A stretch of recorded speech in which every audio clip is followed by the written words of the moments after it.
संस्कृत में सबसे पहले फर्स्ट पार्ट को मैं समझाती हूँ कि क्या क्या करना है। फर्स्ट चैप्टर जो तुम्हारा है वो फर्स्ट और सेकेंड चैप्टर जो है उसमें बस ऑब्जेक्टिव आती है, ऑब्जेक्टिव से रिलेटेड होती है। लेकिन कभी कभी माहेश्वर सूत्र तुम्हें कह देगा लिखने के लिए, तो तुम्हें लिखना पड़ेगा। तो ये याद करना बहुत इंपॉर्टेंट है, ये तुम्हारा बहुत बहुत बहुत इंपॉर्टेंट है, इसको ध्यान में रखना। ओके, और ये थोड़ा बहुत रीडिंग डाल लेना क्योंकि बहुत चीज़ें इसमें से पूछती है।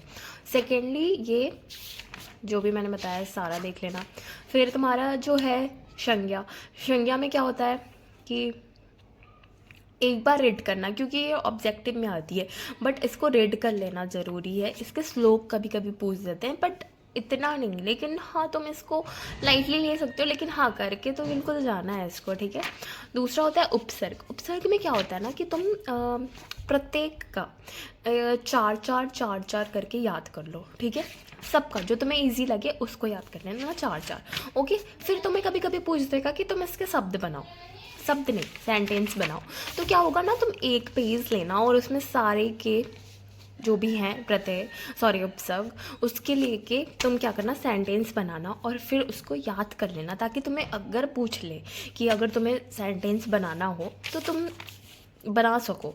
इसी में से लेना है तुम्हें, कोई एक इजी सा एक दो बस एक पेज में लिख लो और याद करते रहो, ठीक है।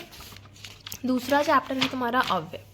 तो इसमें भी तुम्हें यही करना है, एक पेज लो और सबके दो दो दो दो दो दो एग्जाम्पल्स याद कर लो, एटलीस्ट दो दो तो याद ही कर लो, तुम्हारे लिए बहुत बेनिफिशियल रहेगा। एक जगह लिखोगे ना तो तुम्हें ज़्यादा बर्डन नहीं लगेगा और धीरे धीरे करके याद कर लोगे, अभी बहुत टाइम है।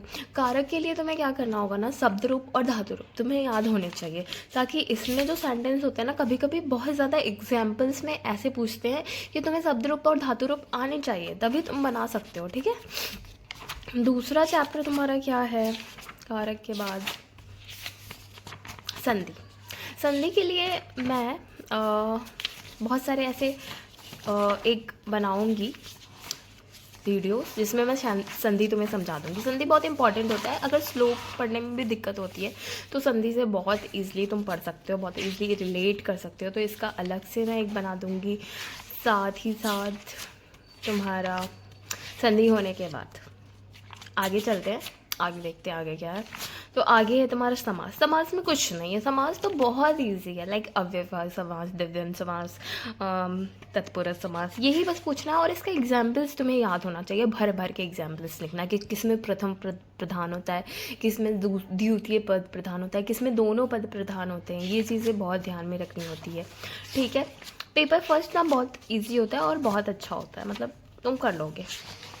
रही बात ये शब्द रूप और धातु रूप की, इसके मैंने शॉर्ट्स बता दिए हैं तुम्हें, एक उसको याद करना, उसी के अकॉर्डिंग तुम बनाना। धातु रूप में मैं बहुत इम्पॉर्टेंटली कुछ चीज़ें बताना चाहती हूँ कि तुम्हें जो भी तुम्हारे पास दिख रहे हैं ये, इसके भविष्य मतलब कि लिट लकार, ठीक है, लिट लकार को तुम्हें देखना है, क्योंकि उसका पूरा ये चीज़ ही चेंज हो जाता है।